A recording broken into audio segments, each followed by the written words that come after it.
গল্পটা ছিল রাজা রণজিৎ সিংহে ৩০০ বছরের পুরনো জগদ্ধাত্রী পুজোর। শুনছেন মহারাজ, এই বছরের জগদ্ধাত্রী পুজো কিন্তু ৩০০ বছরে পূর্ণ হবে। বিশেষ আয়োজন করতে হবে তো আমাদের।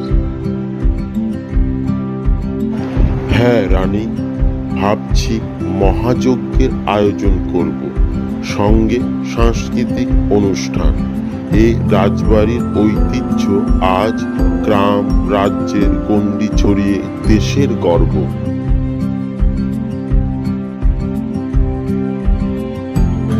তোমরা জগদ্ধাত্রী পুজোর আয়োজনের আলোচনা করছো।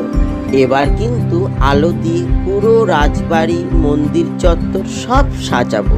মায়ের নিরঞ্জনের পথেও থাকবে বিশেষ আলোর ব্যবস্থা। সব আলোর দায়িত্ব কিন্তু আমার থাকবে। আহা, কাজ পাগল ছেলে আমার বাবার মতোই হয়েছে ঠিক। সবকিছু কিন্তু দেখে তোমাকে করাতে হবে, ঠিক মতো যেন মাকে সাজানো হয়, সবকিছু নিয়ম পালন যেন ঠিক মতো হয়। তুমি কিন্তু দেখবে দায়িত্ব সহকারে, অনেক দায়িত্ব, অনেক কাজ তোমার উপর। সব নিয়ম তোমার ঠিকঠাক মনে আছে তো? দেখো কোনো কিছু যেন ভুল না হয়। একবার বলেই দাও, এত নিয়ম প্রথা সব কি ওর মনে আছে?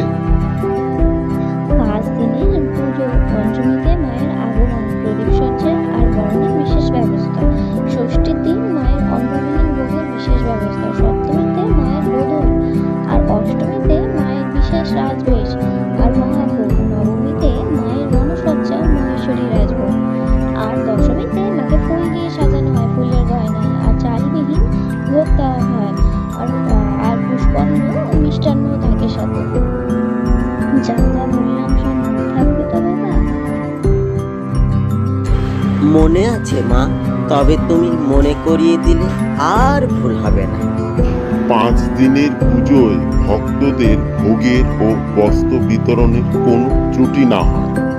মায়ের কৃপায় ও তোমাদের আশীর্বাদে কোনো ত্রুটি হবে না, সব ঠিক হবে।